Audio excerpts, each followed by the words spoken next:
l'invité de la matinale. KTO Radio. Pour la 45e fois de son pontificat, le pape François voyage hors d'Italie, 12 jours en Indonésie, en Papouasie, Nouvelle-Guinée, au Timor oriental et pour finir à Singapour du 2 au 13 septembre.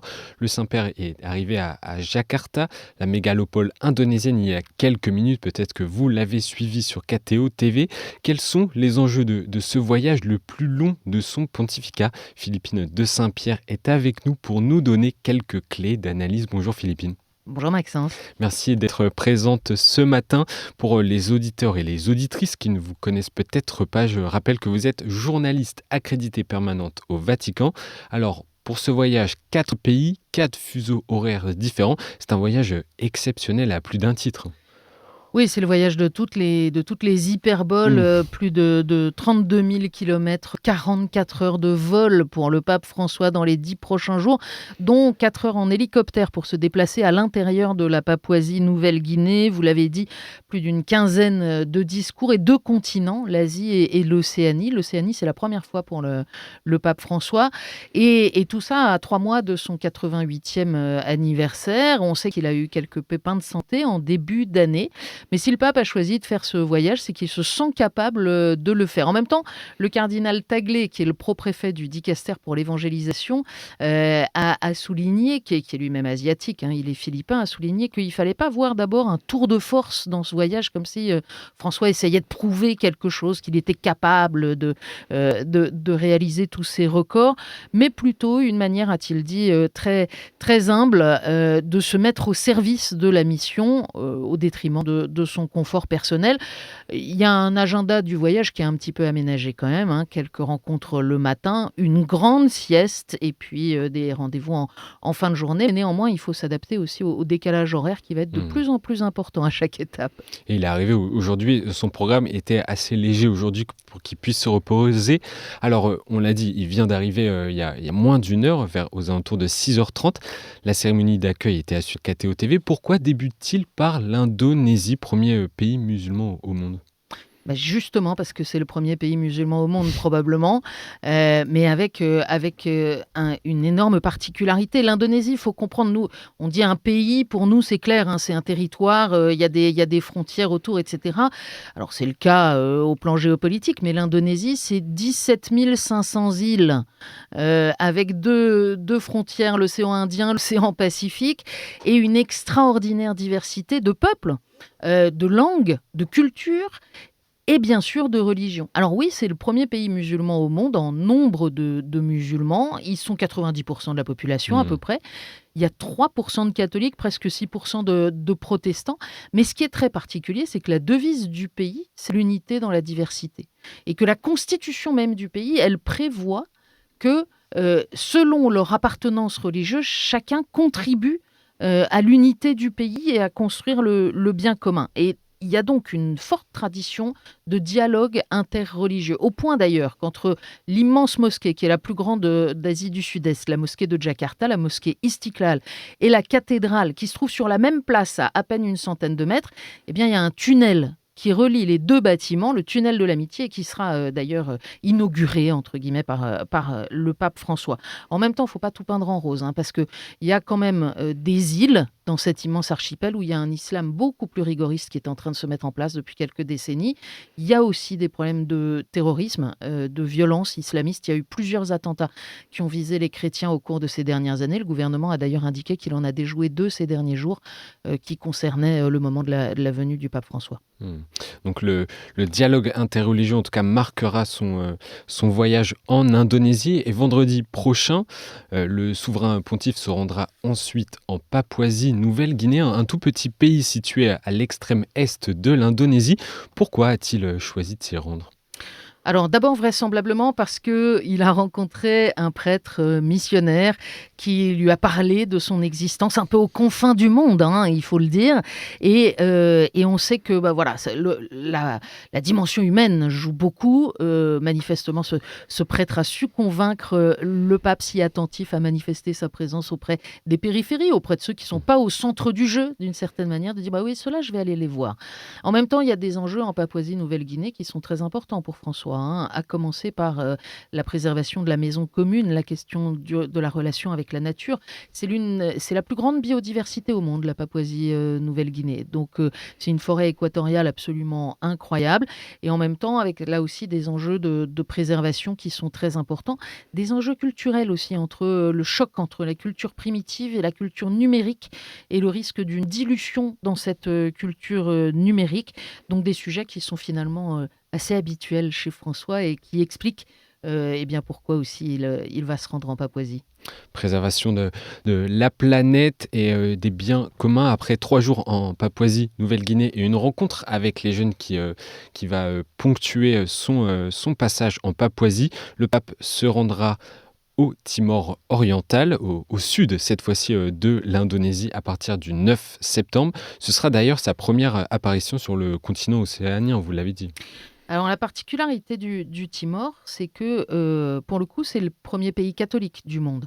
Parce que c'est son identité. C'est comme ça qu'il s'est construit. C'est aussi pour cette raison, ou en tout cas à travers cela, qu'il a justifié sa séparation de l'Indonésie. Mais c'est un pays qui a longtemps été très malade, avec une guerre d'indépendance extrêmement violente, mais malheureusement ensuite aussi une guerre civile. Et alors, François n'est pas le premier pape à se rendre au Timor oriental, hein. Jean-Paul II était venu, mais le pays était pas encore indépendant. C'était avant la libération en 2002. Et donc, Jean-Paul II avait manifesté sa compassion pour les catholiques du Timor oriental, mais dans des termes qui avaient été jugés assez faibles, finalement, par ces catholiques qui demandaient au pape vraiment de les encourager dans leur lutte. Donc, il y avait eu un peu de tension. Alors, on est 35 ans plus tard. Il y a eu ces nombreux épisodes de violence. Et l'Église catholique, aujourd'hui, au Timor, est un acteur absolument clé de la paix sociale. C'est un pays qui a des grandes difficultés, y compris dans l'aptitude à maintenir une démocratie, un régime politique qui fonctionne. Il y a évidemment, après toutes ces violences, des enjeux de réconciliation interne entre les différentes composantes de la population. Et le pape François devrait notamment insister sur cette dimension de la réconciliation. Il y a un point dont le Vatican parle peu et on va voir comment François va s'en dépatouiller, si j'ose dire. C'est celui de Monseigneur Bello, parce que Monseigneur Bello, c'est le héros national, prix Nobel de la paix. Mais Monseigneur Bello, il a été accusé d'abus sur mineurs. Il est interdit de séjour au Timor. Il est par l'Église catholique, pas par les autorités. Alors, de fait, au Timor, c'est toujours le héros national. Mais l'Église catholique, lui, l'a suspendu de son ministère, a mis des restrictions, il n'a pas le droit de voyager, etc. Donc c'est un cas assez compliqué. Ce ne sera pas le cœur du voyage, naturellement. Il ne va pas forcément. Oui. Mais ça va peser parce que c'est le héros national. Donc c'est assez complexe et face à ces accusations, les autorités timoraises ont préféré ne pas gérer la question. Ça a été entièrement localement passé sous silence. Voilà, donc on va voir si ça surviendra dans les discours du pape et si oui, comment.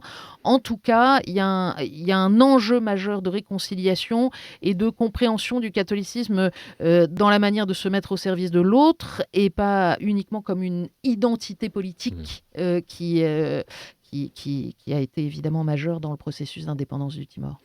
Donc le Timor, 3e étape et dernière étape de ce long, on l'a dit, un long voyage apostolique. Singapour du 11 au 13 septembre. Singapour que l'on surnomme la Suisse asiatique. Quelles sont les attentes du pape en se rendant à Singapour ? Alors oui, là, on est moins chez François en termes de milieu naturel, si on peut dire, et en même temps. D'abord, Singapour, il y a aussi la question de la fraternité. C'est assez particulier, Singapour, puisque il y a le catholicisme, d'accord, il y a des catholiques, mais il y a des bouddhistes, des confucianistes, des hindouistes. Et en fait, le dialogue interreligieux et la fraternité entre les religions à Singapour, c'est imposé par l'État. D'ailleurs, parfois de manière extrêmement stricte. Il est absolument interdit de dire du mal d'une autre religion. Mais ce qui sera intéressant, c'est probablement que François va insister sur l'harmonie. Et c'est la même chose que pour cette première étape indonésienne. L'harmonie, la capacité à faire exister ensemble de façon positive des réalités différentes. Et il préfère cette cette vision, ce concept oriental à celui d'unité qui peut paraître vouloir tout fondre dans la même logique. Et puis, ne nous leurrons pas, Singapour, c'est aussi une nouvelle manière pour François, encore, de tourner autour de la Chine et de s'adresser à la Chine.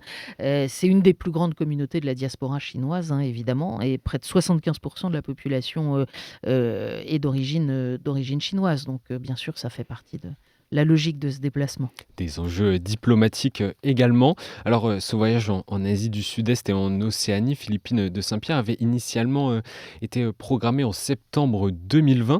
On voit ici combien le pape François est attentif à aller visiter les catholiques des périphéries, aussi loin soient-elles. Oui, oui, oui, c'est le pape des périphéries, les périphéries existentielles, mais aussi géographiques. On le voit en se rendant dans des pays où il n'y a même pas 3% de Mm. catholiques. On se souvient qu'il y a un an, il était en Mongolie. L'église de Mongolie, c'est 1 millier de catholiques, peut-être 1 500. Donc oui, il y a ce souci de dire à ceux qui ne sont pas au centre du jeu, vous comptez exactement autant que les autres. Il y a aussi toutes les thématiques qu'on vient d'évoquer, qui, elles, ne sont pas périphériques, mais plutôt centrales dans le pontificat. Et puis, il y a l'Asie, de manière générale, qui est quand même une assez grande constante dans le pontificat de François. On peut se souvenir que quand il était jeune jésuite, François se rêvait missionnaire comme saint François Xavier en Asie.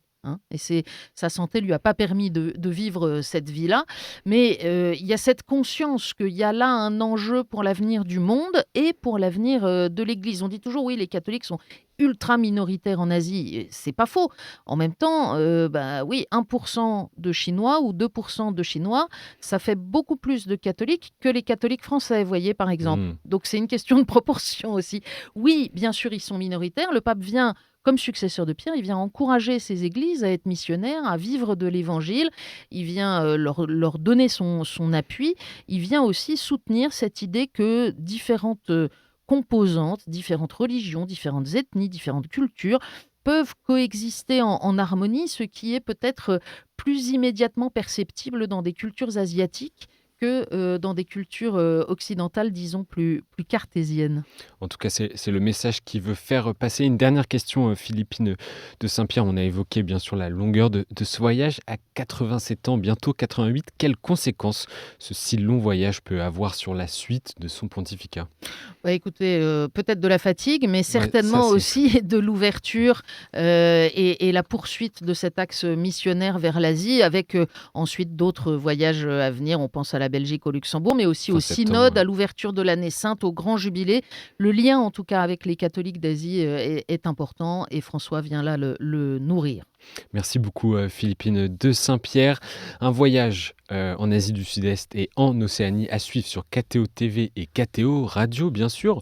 On va suivre ces temps forts jusqu'au 13 septembre. Merci d'avoir décrypté les enjeux de ce voyage en Indonésie, Papouasie, Nouvelle-Guinée, Timor oriental et Singapour. Philippine de Saint-Pierre, on vous retrouve dès demain matin, dès 4h30, heure française, aux commentaires sur KTO TV et KTO Radio pour vivre la cérémonie de bienvenue au palais présidentiel indonésien, suivi de rencontres avec les autorités. Voilà pour le programme du pape à suivre demain.